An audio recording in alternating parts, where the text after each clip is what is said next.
En Washington, D.C., un vuelo regular con destino a Florida efectuaba su despegue en medio de una fuerte tormenta de nieve. De repente, el avión comenzó a temblar. 24 segundos después chocó contra un puente por el que discurría una concurrida carretera y se precipitó sobre el río helado que había debajo. Murieron 78 personas y de inmediato comenzaron las desesperadas tareas de rescate.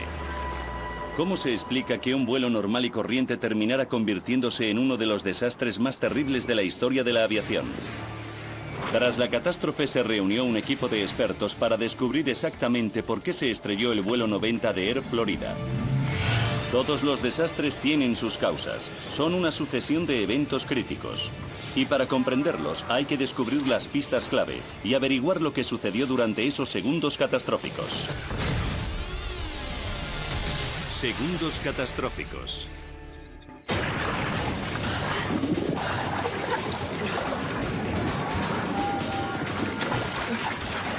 Este hombre acababa de sobrevivir a un accidente de avión, pero el aparato que había caído a un río se hundía, de modo que tuvo que burlar a la muerte por segunda vez.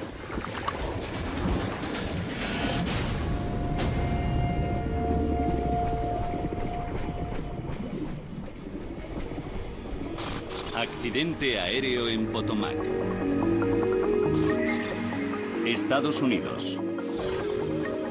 Washington, Distrito Federal. 13 de enero de 1982. 12:30.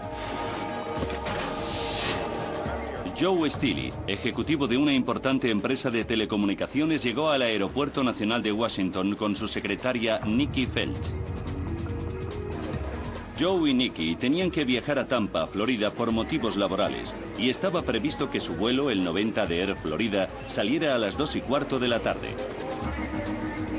Joe, antiguo piloto de la Marina, se pasaba la vida en los aviones, pues su trabajo le obligaba a viajar por todo el mundo con regularidad. Creo que en aquella época volaba en 737 una o dos veces por semana. Para mí, lo que hice aquel día se había convertido ya en algo habitual. Las condiciones climáticas, sin embargo, no eran tan habituales. Washington, D.C. sufría uno de los peores inviernos de las últimas décadas, con temperaturas de hasta 4 grados bajo cero y fuertes tormentas de nieve. Nikki estaba deseando llegar a un lugar más cálido. De hecho, me comentó que se había llevado el bañador. ¿Y tú?, me preguntó. Ni siquiera me había acordado de meter uno en la maleta. El Aeropuerto Nacional de Washington está solo 5 kilómetros al sur de Capitol Hill, a orillas del río Potomac.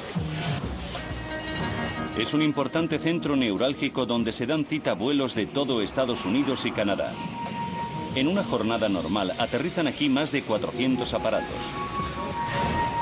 Pero aquel día, el aeropuerto tenía dificultades para continuar operativo debido a la fuerte nevada. 1:38 de la tarde. Todos los vuelos seguían en tierra, mientras las máquinas quitanieves limpiaban las pistas, tarea que estaba previsto que durara 1 hora. Lamentamos informarles de que debido a las condiciones climáticas adversas, todos los vuelos permanecerán en tierra durante al menos 1 hora mientras las máquinas quitanieves despejan las pistas. En la puerta 12, el vuelo 90 de Air Florida continuaba retenido por la demora. Parece que la situación empeora cada año que pasa. Sí, lo sé. No me importa que llueva, pero esta nieve es... El capitán Larry Whitton, de 34 años, estaba casado y tenía 2 hijos. Roger Petit, su primer oficial, era a sus 32 años un antiguo piloto de cazas de las Fuerzas Aéreas de los Estados Unidos que poseía un excelente historial. Sin embargo, ambos llevaban menos de 3 años pilotando aviones del tipo 737. 2 de la tarde. Con 20 minutos de retraso comenzó a embarcar el vuelo 90. En su trayecto de 2 horas hasta Tampa viajarían a bordo 71 pasajeros adultos y 3 niños pequeños, por lo que algo menos de la mitad de las plazas quedaron vacías. A muchos los ayudó a instalarse la auxiliar de vuelo de 22 años Kelly Duncan. Para ella este trabajo era un sueño hecho realidad. Me encantaba ser auxiliar de vuelo. Por donde quiera que pasara con mi uniforme la gente lo comentaba. Estaba muy orgullosa de mi trabajo y disfrutaba mucho haciéndolo.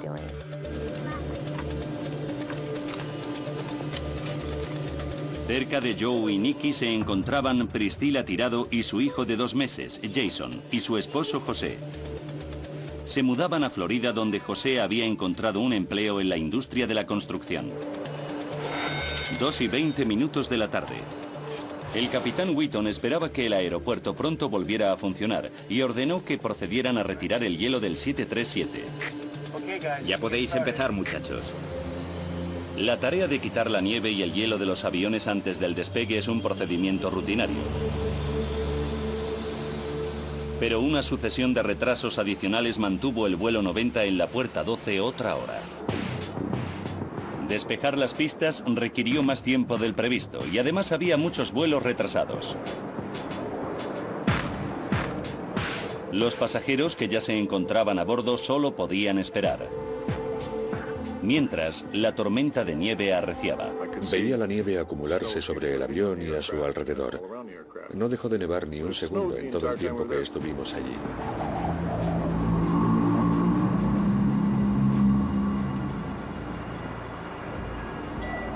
Cuando por fin les autorizaron a abandonar la puerta 12, tampoco pudieron hacerlo de inmediato, pues la capa de hielo que había sobre el asfalto dificultaba los movimientos del avión. Pesamos demasiado para ese hielo. El capitán Wheaton lo solucionó invirtiendo la propulsión de los motores. Escuchadme, voy a invertir la propulsión. ¿Estás seguro? No te preocupes, saldrá bien.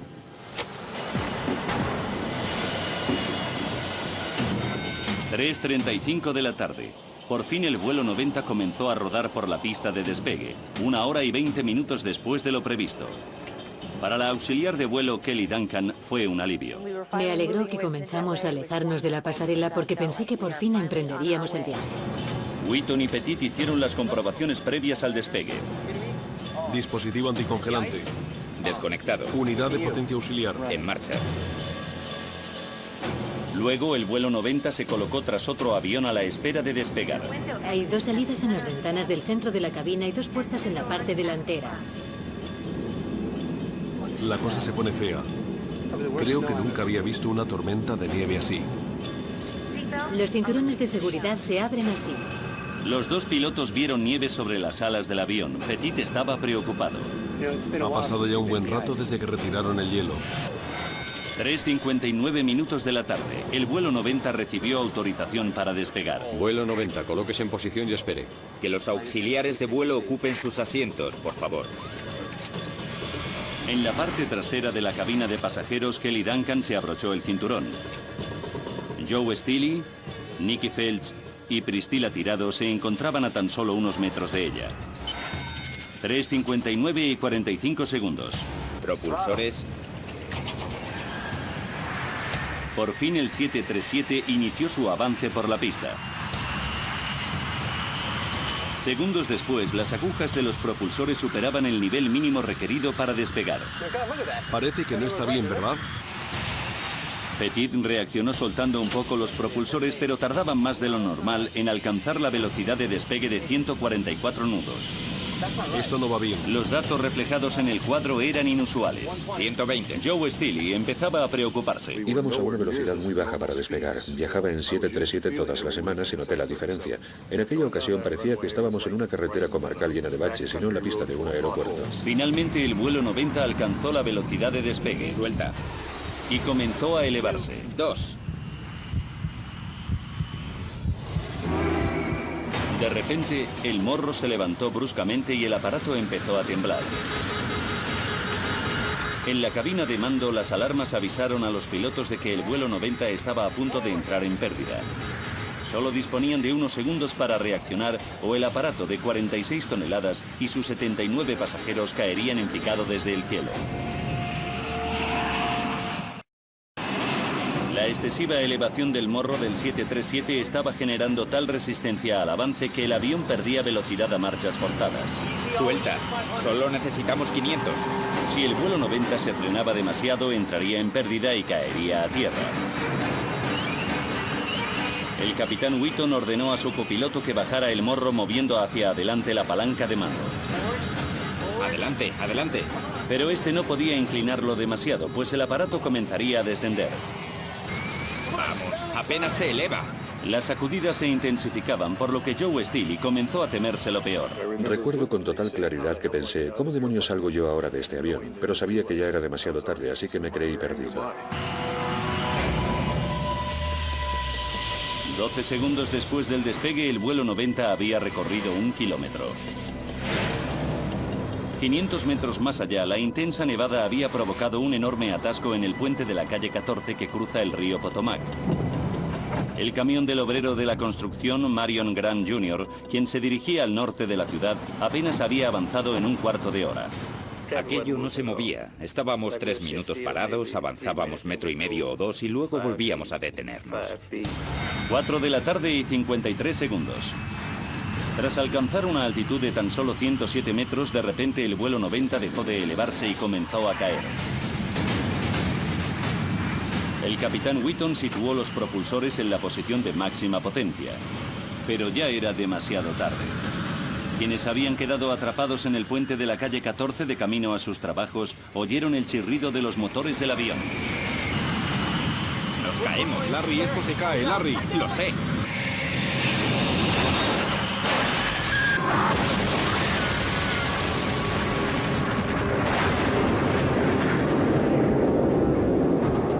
Joe Steele salió disparado cuando el fuselaje del vuelo 90 se partió en 4. Recuerdo la sensación de que todo se oscurecía y también que le pedí a Dios que me ayudara.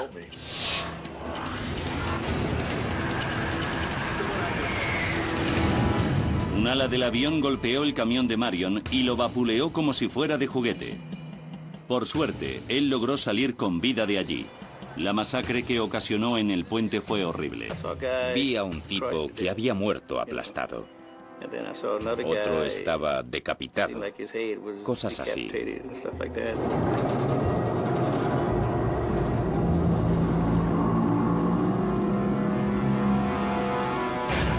Joe Steele recuperó la conciencia. Tenía 67 fracturas en todo el cuerpo, pero solo disponía de unos segundos para burlar a la muerte. Una vez más. El agua ya casi me llegaba a la nariz y seguía subiendo a toda velocidad. Me pareció que tardé una eternidad en liberar mis piernas de los asientos que se habían caído. Luego traté de ayudar a Nicky a soltarse.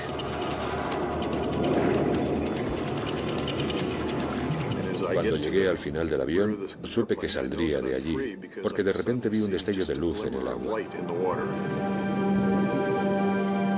Y una vez fuera del aparato salí a la superficie.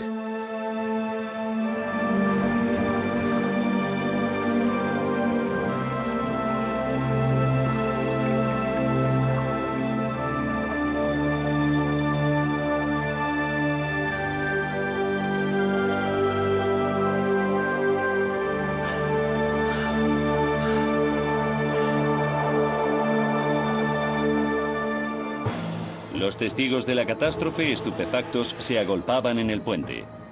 Una cámara de informativos tomó estas imágenes tan solo unos minutos después.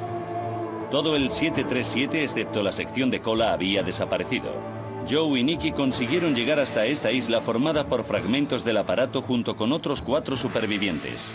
Uno de ellos era Priscilla Tirado, la joven madre. El otro la auxiliar de vuelo Kelly Duncan, absolutamente desconcertada por lo sucedido. No recuerdo el momento del impacto, solo sé que estaba sentada en un asiento abatible en un acogedor avión y segundos después me encontré sumergida en agua helada. La temperatura del agua era de 1 grado.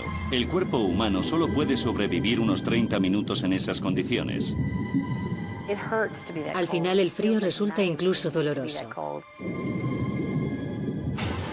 Los servicios de urgencia llegaron minutos después, pero no pudieron atravesar las placas de hielo con sus botes hinchables. Al verlo, Kelly se sintió perdida.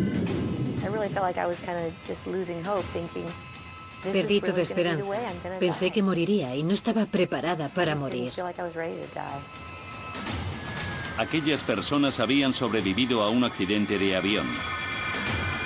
pero morirían congeladas si los equipos de rescate no llegaban hasta ellas en cuestión de minutos.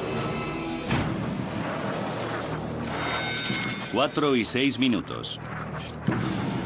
La unidad de helicópteros del Parque Anacostia, perteneciente a la Policía de Parques de los Estados Unidos, se encontraba a 2,5 kilómetros del lugar del siniestro. Policía Aérea del Parque. Al habla el oficial Gallic. Es la torre. Dicen que se ha estrellado un avión en el puente de la calle 14. El piloto Don Asher, un veterano de Vietnam curtido en combate, salió hacia allí sin perder un instante, acompañado por el paramédico Gene Windsor. Sabían que la visibilidad sería prácticamente nula y además el Eagle One, su helicóptero Bell J. Ranger, no era el más indicado para llevar a cabo grandes operaciones de rescate. Hicimos aquello para lo que se nos había entrenado y lo que se esperaba de nosotros.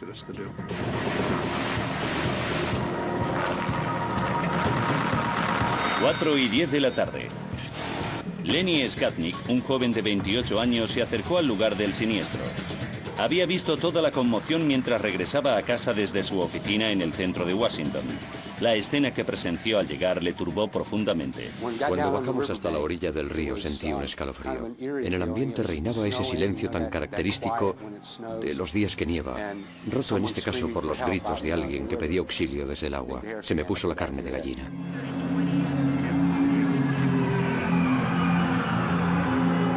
El Eagle One volaba casi a ciegas.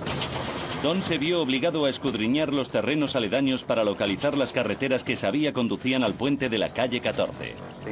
Apenas veíamos nada a través del cristal de la cabina. Gene Windsor unió varios cabos para hacer con ellos improvisadas cuerdas de salvamento. 4 y 22 minutos de la tarde. Los 6 supervivientes llevaban ya 21 minutos en las gélidas aguas. Tenían las extremidades entumecidas y apenas podían mover las manos. Empezaban a perder la esperanza cuando escucharon al Eagle One aproximarse. De repente, oí el ruido de un helicóptero. Y poco después lo vi. Nadie puede siquiera imaginar el alivio que sentí.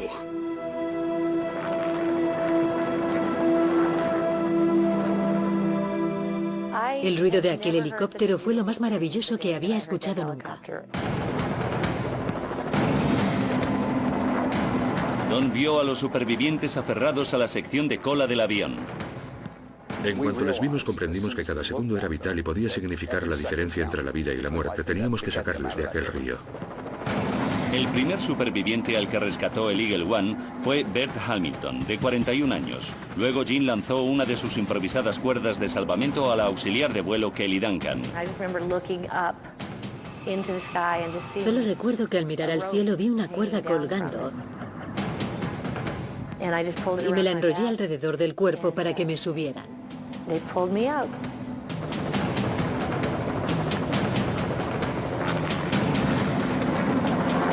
Don y Gene intentaron acelerar el rescate lanzando 2 cuerdas a la vez. Joe Steele cogió una de ellas y pasó un brazo alrededor de Priscilla Tirado, la joven madre. Nikki Fels, la secretaria de Joe, se aferró a la otra, pero pronto este comprobó horrorizado que su amiga estaba tan mal herida que no conseguía mantenerse sujeta. Me sentí fatal porque si había una persona a quien trataría de ayudar por todos los medios antes que a nadie, esa era Nikki, pero me resultaba absolutamente imposible. Segundos después, Joe no pudo seguir sujetando a Priscilla. En aquel momento me di cuenta de que tenía rotos todos los dedos de la mano izquierda y también el brazo. El Eagle One puso a Joe a salvo. El equipo sabía que Nikki se mantendría a flote porque llevaba puesto el chaleco salvavidas, de modo que Priscilla se convirtió en su prioridad inmediata. Después de 30 minutos en las gélidas aguas, sus posibilidades de sobrevivir se agotaban. Desde la orilla, Lenny Skatnik contemplaba la escena con horror. Estaba tan cerca que podía ver la expresión de su cara y de sus ojos. Era terrible. Parecía que iba a sufrir un shock. Priscilla era incapaz de aferrarse al salvavidas. Herida, exhausta y cegada temporalmente por el combustible del avión, comenzó a ahogarse. Lenny comprendió que no podía seguir observando. Era demasiado, no podía soportarlo. Realmente pensé que moriría si no la sacaba de allí.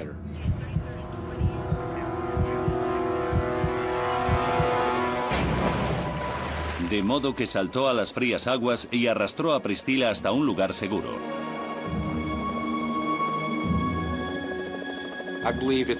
Creo que es un instinto humano.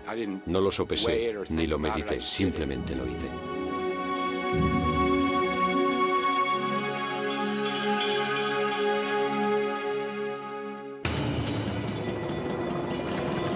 A continuación, el Eagle One regresó a por Nikki, pero la mujer estaba muy débil y no podía agarrarse al salvavidas.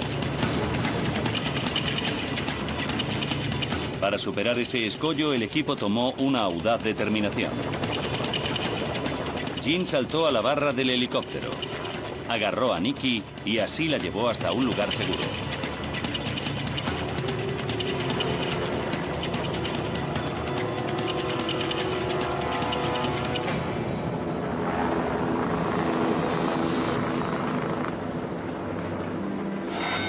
Cuatro y 35 minutos de la tarde. El rescate había finalizado. La sexta persona que se aferraba a los restos del aparato cuya mano se ve en esta imagen había desaparecido. Más tarde lo identificaron como Arlan Williams, un examinador bancario de 46 años. 74 personas, entre pasajeros y tripulantes del 737, perdieron la vida, incluidos el esposo y el bebé de Priscilla tirado. En el puente fallecieron otras 4 personas, lo que elevó la cifra de víctimas mortales a 78. Solo 5 de ellas sobrevivieron a la tragedia y por poco. Tenía el cráneo fracturado y también la nariz, los pómulos, la mandíbula, todos los dedos, el pulgar de la mano izquierda, la pierna derecha y los pies, y la pierna izquierda estaba destrozada. Por lo demás, me sentía bien. También sufrí hipotermia. La catástrofe se comentó en todos los noticiarios del mundo. Algunas de las víctimas perecieron a consecuencia del impacto, pero la mayoría se ahogó en las gélidas aguas del río Potomac. Y una pregunta se repetía en la mente de todos. ¿Cómo se explicaba que un vuelo rutinario hubiera acabado como uno de los desastres aéreos más terribles de los Estados Unidos? Realizando una investigación exhaustiva de los hechos, fue posible descubrir la sucesión de acontecimientos que propiciaron la caída del vuelo 90 de Air Florida.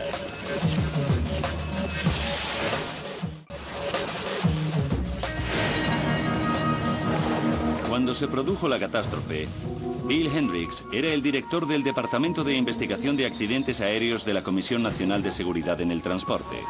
El antiguo piloto de la Marina estadounidense contaba con más de 20 años de experiencia en este ámbito. 13 de enero de 1982. A Hendricks le comunicaron lo sucedido poco después de las 4 de la tarde. Hola, soy Bill Hendricks. Aquella fue una de las llamadas más importantes de su carrera. Sabía que en esta investigación habría muchas presiones, tanto mediáticas como por parte del Congreso, por el mero hecho de que el accidente hubiera tenido lugar aquí, en Washington. No en vano es la capital de los Estados Unidos.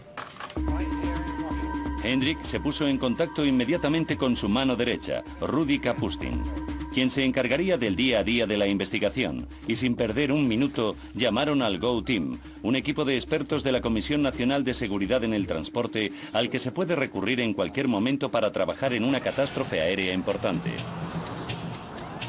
Esa misma tarde los investigadores llegaron al puente de la calle 14. Al ver los coches aplastados, comprendieron que el avión se había desplomado justo sobre ellos. El aparato impactó con esos 4 o 5 vehículos y los aplastó como si fueran de mantequilla antes de caer al agua. Era lo único que sabían con certeza, por lo tanto tendrían que averiguar cuál había sido la causa del desastre. Existían muchas posibilidades, desde fallos mecánicos de consecuencias catastróficas hasta un error del piloto o incluso un acto de sabotaje. Sin embargo, a priori, todas las sospechas recayeron sobre la tormenta de nieve. Intuía de que de algún modo la meteorología había influido en todo aquello. Pero Hendricks era consciente de que tenía que haber algo más. Decenas de aviones despegaron del mismo aeropuerto aquel día sin incidentes. Lo que le sucedió al vuelo 90 debió ser algo único. Hendricks tenía ante sí un misterio de complicada resolución.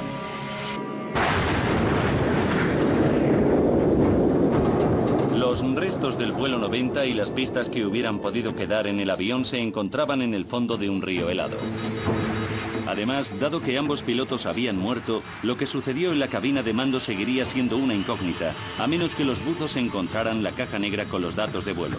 Lo primero que buscamos siempre en estos casos son los registradores de datos de vuelo. Gracias a ellos podemos conocer la altitud, la dirección y la velocidad del aire. Las grabaciones de voz de la cabina de mando registran los últimos 30 minutos de conversación de los pilotos del avión. A la mañana siguiente, muy temprano, los barcos del Servicio de Guardacostas de los Estados Unidos comenzaron a abrirse paso a través del hielo para llegar hasta los restos del avión. El ejército y la marina se unieron a ellos en una masiva operación de salvamento encabezada por un equipo de 82 buzos. Hendricks y su equipo instalaron el centro de operaciones de la investigación en una sala de conferencias del Hotel Marriott, situado cerca del lugar del siniestro. Y mientras los buzos trataban de recuperar los cuerpos, los expertos comenzaron a entrevistar a los más de 200 testigos. A los investigadores nos enseñan a no suponer nunca. Las intuiciones están bien, pero hay que respaldarlas con hechos. El equipo empezó interrogando a la tripulación de tierra para averiguar quién se ocupó del deshielo del vuelo 90 en el Aeropuerto Nacional de Washington. Quizás cometieran un error y no retiraran toda la nieve y el hielo adheridos al avión, fallo que tuvo consecuencias fatales. La elevación que un avión necesita para volar es fruto de un leve flujo de aire sobre las alas.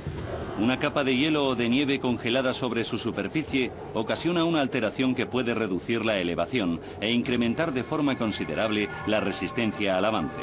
Los expertos denominan a este problema contaminación. Sin embargo, la tripulación de tierra insistía en que se retiró todo el hielo del vuelo 90 antes de que se dirigiera hacia la pista de despegue. Pese a todo, los investigadores continuaron indagando y descubrieron un hecho intrigante. El operador que se ocupó del deshielo del lado derecho del avión consideró equivocadamente que la temperatura ambiental era de 2 grados bajo cero, cuando en realidad era de 4 bajo cero. Por ello, sobre esa zona, vaporizó una cantidad de agente descongelante inferior a la recomendada.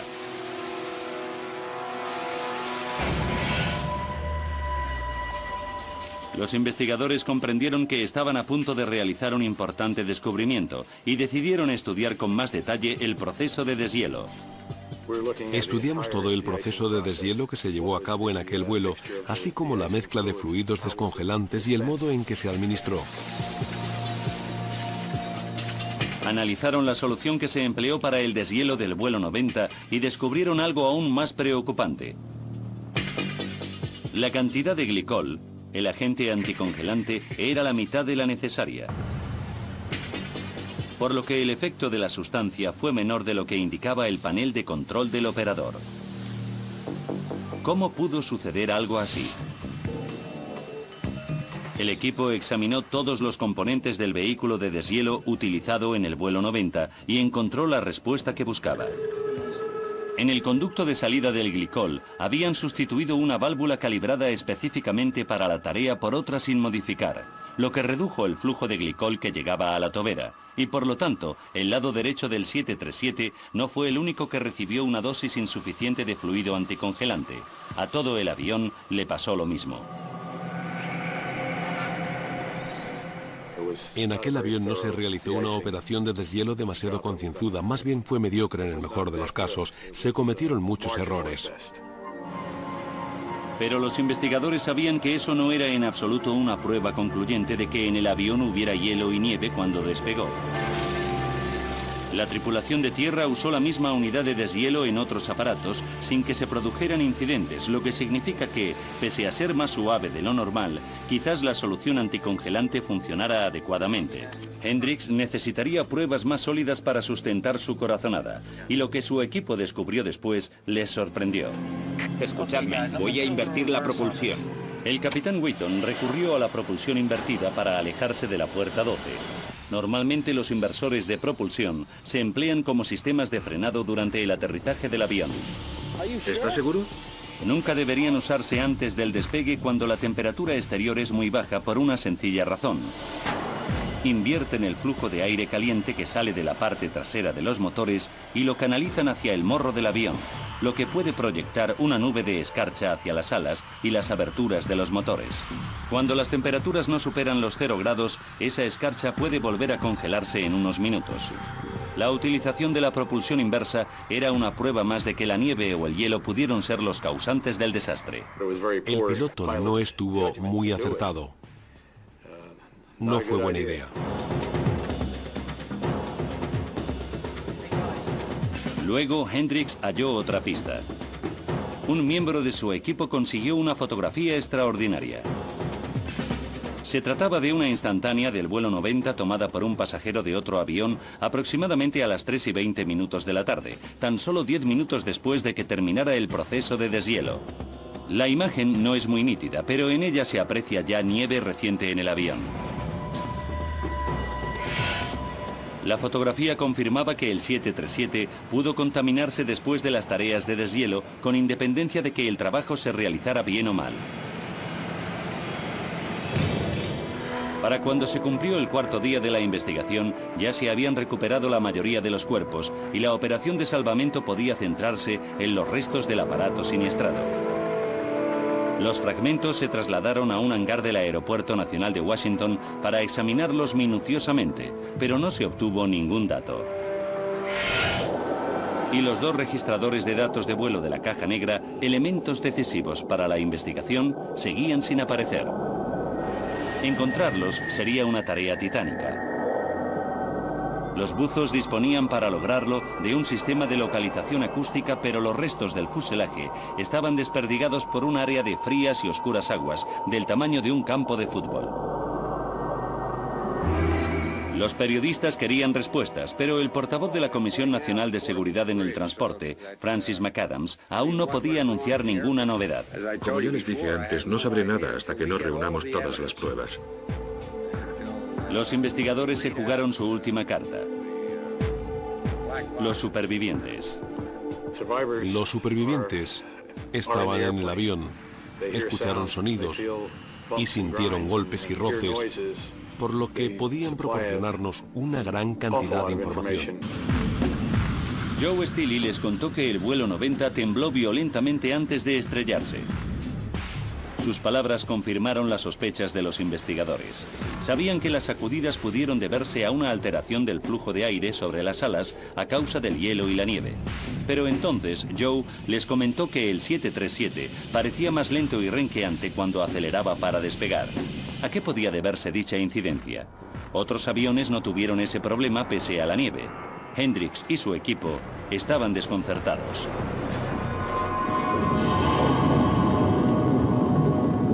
Siete días después del accidente, un buzo localizó una débil señal y la siguió a través de las gélidas aguas hasta que dio con un amasijo de hierros. Con mucho cuidado, separó las retorcidas y afiladas piezas metálicas y encontró un verdadero tesoro. Con su linterna iluminó uno de los registradores de datos de vuelo y luego el otro. Todos los que participaban en la investigación habían rezado para que llegara ese momento. Tras sacar del agua los registradores, el buzo levantó uno sobre su cabeza en señal de victoria.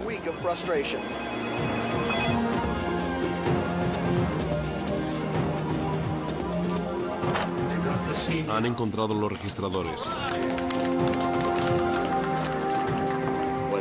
Pronto corrió la voz entre el equipo de que se habían localizado los registradores, piezas que podían brindarnos datos decisivos.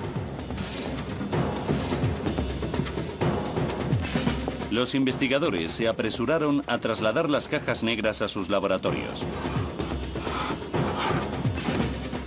Tras días de especulaciones, estaban a punto de descubrir exactamente lo que había sucedido en los segundos que precedieron al siniestro. Estaban emocionados, pero sabían que tendrían que escuchar las voces de los muertos.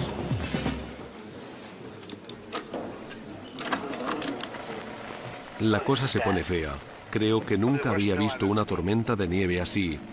Ha pasado ya un buen rato desde que retiraron el hielo. Al equipo le sorprendió mucho que los pilotos vieran nieve en sus alas y no solicitaran la ayuda de un equipo para resolver el problema. En la superficie de esta habrá unos 6 milímetros de nieve. En la mía también hay un poco. Aquello me dejó perplejo. No lo entendía, pues la normativa federal en materia de aviación no permite el despegue de un avión con nieve, hielo o simplemente escarcha adheridos a las alas. ¿Podría ser ese el motivo de que el morro del avión se elevara en exceso segundos después del despegue? Como bien saben los investigadores, el Boeing 737 tiende a inclinarse pronunciadamente hacia arriba si las alas están contaminadas con hielo o nieve. Las pruebas parecían concluyentes, pero pronto los expertos descubrieron que algo no encajaba. Los comentarios del copiloto Petit acerca de las lecturas de sus instrumentos les dejaron perplejos. ¡Santo cielo, mira eso! Parece que no está bien, ¿verdad? Para averiguar lo que le preocupaba, estudiaron el registrador de datos de vuelo y un nuevo misterio se sumó a la lista de interrogantes. Al parecer, el superviviente Joe Steely tenía razón. El 737 tardó 45 segundos en alcanzar la velocidad de despegue, 15 más de lo normal.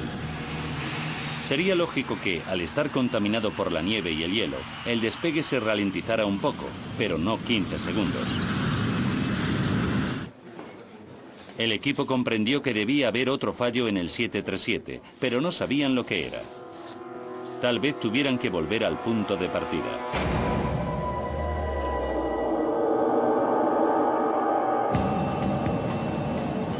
Solo se les ocurría un factor que pudiera ralentizar de tal manera el despegue de un 737.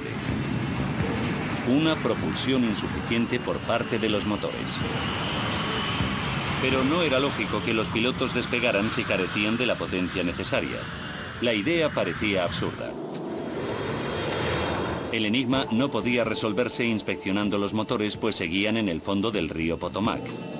Y en la época del siniestro, los registradores de datos de vuelo todavía no eran digitales, por lo que no informaban del nivel de empuje. Así pues, solo les quedaba una opción.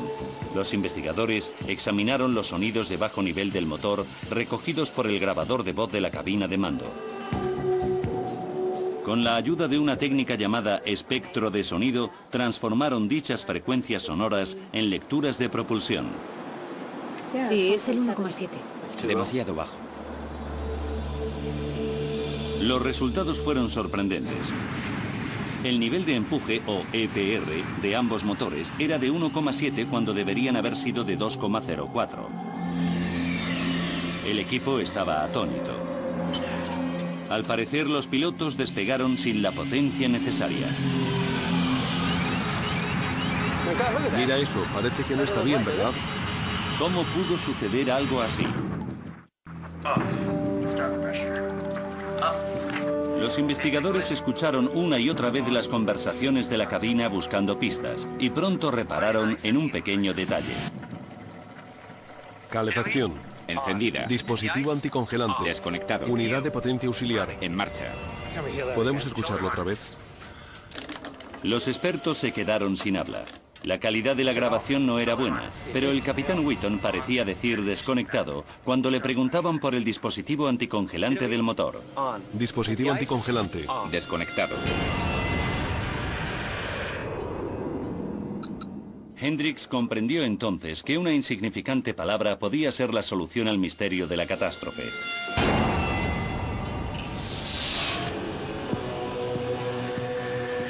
Sabía que en los motores hay dos sensores que registran los datos relativos al empuje, uno en la entrada y otro en la salida.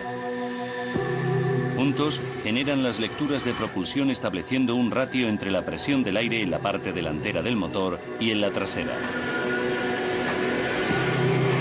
Pero si el sistema anticongelante del motor estaba apagado, la nieve pudo congelarse en los sensores situados a la entrada. En otros 737, en situaciones similares, los sensores enviaron a los pilotos datos incorrectos sobre la propulsión, más altos que los reales. Si fue eso lo que sucedió en el vuelo 90, el equipo podría haber despegado sin saberlo, con una potencia insuficiente. Tal vez esta fuera la última pieza del rompecabezas, pero Hendricks necesitaba demostrarlo. De modo que le pidió a Boeing que realizara una serie de pruebas que confirmaran lo que sucedía si la nieve y el hielo bloqueaban los sensores de entrada. Los resultados fueron contundentes. El motor arrojaba de inmediato una lectura de un EPR de 2,04, cuando en realidad era de 1,7, exactamente la misma diferencia de potencia registrada por el análisis de espectro de sonido de los motores del vuelo 90. Eso podría explicar la confusión del copiloto Petit. Esto no va bien. Puede que...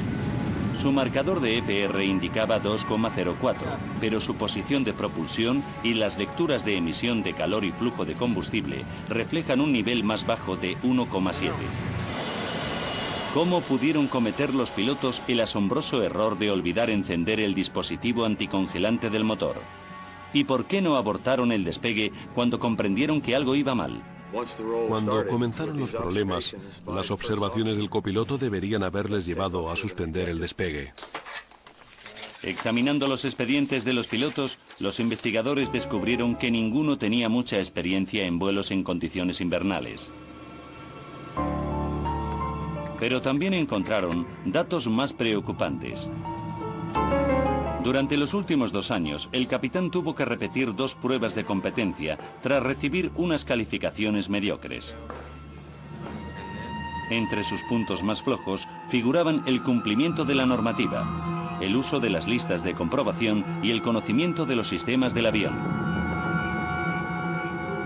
La revelación le confirió más peso a la teoría de que un error del piloto influyó de manera crucial en la catástrofe. Pero aún faltan 2 pruebas decisivas, los motores del vuelo 90. Sin examinarlos, el equipo no podía demostrar, más allá de toda duda, que el dispositivo anticongelante estuviera apagado o que el siniestro no se debiera a un fallo del motor. Al poco tiempo, los equipos de salvamento sacaban del río los maltrechos motores y 13 días después del desastre se enviaron las piezas a los fabricantes, Pratt y Whitney, para que las examinaran. Los técnicos diseccionaron los motores y buscaron sin descanso cualquier indicio de un problema mecánico. Pero no hallaron nada. Luego inspeccionaron el sistema anticongelante y comprobaron uno por uno los tubos que llevan aire caliente a partes determinantes del motor. Los resultados fueron incuestionables. Las válvulas internas estaban cerradas. El sistema anticongelante no se puso en marcha. ¿Pero bastaría eso para derribar el vuelo 90? Para averiguarlo, los investigadores realizaron diversas pruebas en el vanguardista simulador de vuelo del 737 de Boeing, donde descubrieron con gran sorpresa que una propulsión inferior, un EPR de 1,7, es suficiente para mantener el avión en el aire. Pero cuando se dispusieron a determinar los problemas causados por la contaminación de la nieve o el hielo, descubrieron aquello por lo que tanto habían trabajado. 13 de enero de 1982. Una serie de factores se combinaron para propiciar una acumulación de nieve y hielo en el vuelo 90. Sobre el avión se vaporizó una cantidad de sustancia anticongelante que resultó ser la mitad de la recomendada. Debido a retrasos adicionales, siguió cayendo nieve sobre el 737 y el uso de la propulsión inversa pudo haber llevado escarcha hasta las alas y los sensores de empuje. 23 minutos para el desastre. Wheaton y Petit dejaron desconectado el sistema anticongelante del motor. Desconectado. Por eso los sensores de propulsión de ambos motores se congelaron y enviaron lecturas de potencia erróneas a la cabina de mando. 14 minutos para el desastre. Los pilotos observaron una gruesa capa de nieve en ambas alas. En la superficie de esta habrá unos 6 milímetros de nieve. Pero contraviniendo lo estipulado en la normativa, optaron por no solicitar un nuevo deshielo. 1 minuto y 3 segundos para el desastre. Las inusuales lecturas del cuadro de mandos confundieron a Petit. Santo cielo, mira eso, parece que no está bien. Pero su capitán decidió no abortar el despegue. 24 segundos para el desastre. El vuelo 90 despegó con unas lecturas que indicaban un EPR de 2,04, pero como los sensores de propulsión estaban congelados, el nivel de empuje real era solo de 1,7. Al mismo tiempo, el hielo y la nieve adheridos a las alas interrumpieron el flujo de aire reduciendo la elevación. Esto modificó la aerodinámica del 737, por lo que el morro del avión se inclinó pronunciadamente. La resistencia al avance resultante redujo la velocidad y por lo tanto también la elevación. 8 segundos para el desastre. La pérdida de elevación llegó a un punto crítico y cuando volaba a tan solo 107 metros, el aparato de 46 toneladas entró en pérdida y comenzó a caer. Nos caemos. Larry, esto se cae, Larry. Lo sé.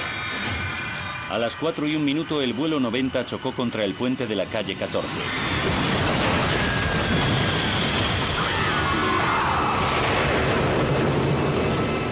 Acabando con las vidas de 78 personas, incluidas las que murieron en el puente.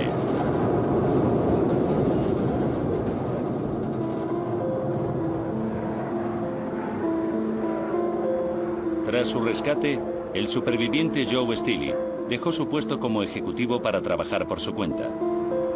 Al regresar durante unos instantes a la escena del accidente, la emoción le embarga.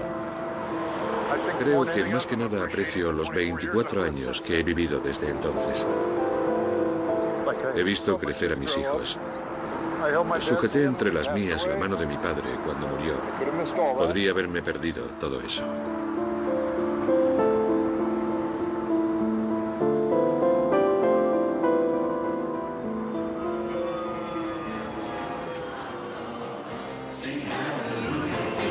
Para la auxiliar de vuelo Kelly Duncan, el desastre fue un punto de inflexión. Aquel helicóptero fue la respuesta a mis plegarias. La experiencia me cambió la vida y en lugar de alejarme de Dios, de repente empecé a correr hacia Él. Kelly dejó su trabajo como auxiliar de vuelo y ahora es profesora en una escuela baptista en Miami. Tras el desastre, se impusieron una serie de directivas para mejorar considerablemente todos los procedimientos de deshielo de las naves. Incluyeron asimismo medidas destinadas a garantizar que el hielo no pudiera bloquear los sensores de propulsión. Gracias a esos cambios, ahora para todos los aviones, volar en invierno es mucho más seguro.